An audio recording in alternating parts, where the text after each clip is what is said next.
let's talk a little bit about getting older. My friends tell me, hey, Andy, now that you're older, you need to embrace it. You're more established. You have more wisdom. You're more experienced. You have more of a spirit of calmness and collectedness in you. And I'm like, all right, but what about all the other stuff? Like, one, you got to pee every 2 minutes. As a matter of fact, there's some days I pee way more than I'm able to get it up nowadays. So one of those days we have to pee a lot. You finally make it to the urinal. You get to the urinal, and you're starting to urinate, and you realize that, hey, this feels better than coming. You're like, oh my God, oh, this is so nice. Oh, this is all I need. Oh, do it to me, you sexy urinal, you. Oh man, for those youngins out there, that's one thing you have to look forward to. Let's talk a little bit about marriage. Those of you that are married can relate to this, I'm sure of it. So in the beginning, we get sold on the idea of being married. We fall in love. We spend all this time with this significant other.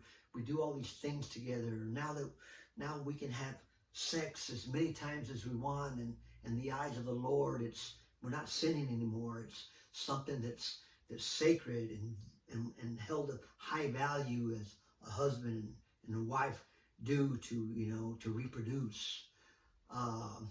Well, after that's over, the honeymoon season, a new transformation of life takes place. And let me tell you a little bit about my wife. She's a trainer. She works for a company. They train on their leaders, their managers, how to have effective communication, how to have self-leadership, personal growth. It's not what you say, but it's how you say it, stuff. But what's funny about it is, as once the day's over and the power button shuts down, there's a new training formula that I've never seen in any book that takes place in our house. Have y'all ever heard of the carrot and stick training method? It's an old training tool that a lot of sales managers used to use back in the day. You have the carrot and the stick. Well, the carrot represents the prizes, the free trip, the cash, all the good stuff that you get. If you perform, you get the carrot stuff.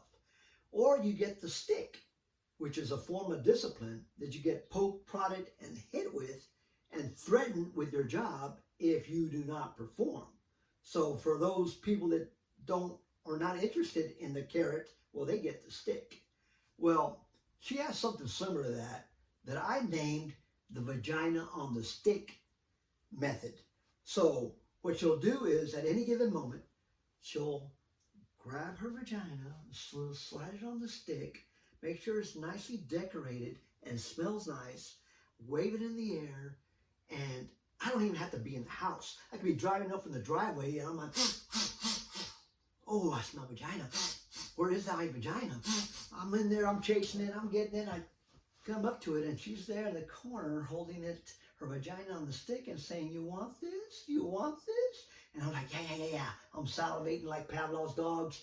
And I said, yeah. And she'll slip it off and say, but before that, you got to go mow the grass, rake the leaves, pay the bills, wash the cars, stop talking to that person, stop talking to this person. All these concessions take place, and I'm over just cowering down like a little beat up puppy dog.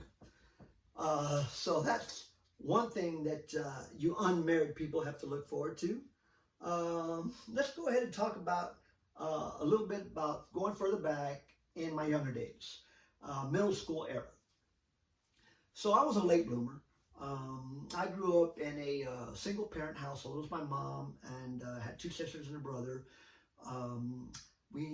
My mom was real close with her sister, and she also, the same scenario, single parent, divorced, and she had 3 kids. There were 2 sons and a daughter, and they were more or less our age. So we spent a lot of summers together. We lived in the same neighborhoods, the same apartment complexes. So one time, my cousin and I were at the swimming pool, and he wasn't a late bloomer, I was. And he started chatting with his little young gal, and sure enough, he invites her over to the apartment.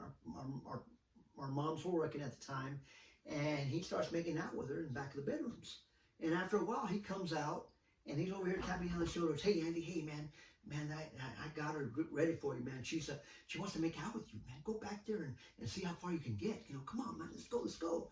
And I'm sitting down on the couch watching TV, and I'm saying, who, me? In the middle of Rifleman? Are you kidding me? What man leaves Rifleman for a girl?